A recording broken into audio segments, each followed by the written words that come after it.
This is a Seahawk, a U.S. Navy's unmanned vessel for surveillance, anti-submarine warfare, and maritime awareness.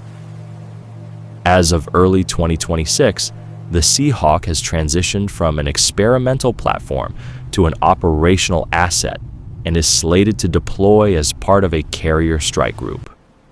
Originally developed by Leidos as a $35.5 million prototype under the Office of Naval Research Project, and is a direct successor to the Sea Hunter. A 135-foot composite trimaran vessel with a 145-ton displacement, powered by twin diesel engines and a 14,000-gallon fuel capacity.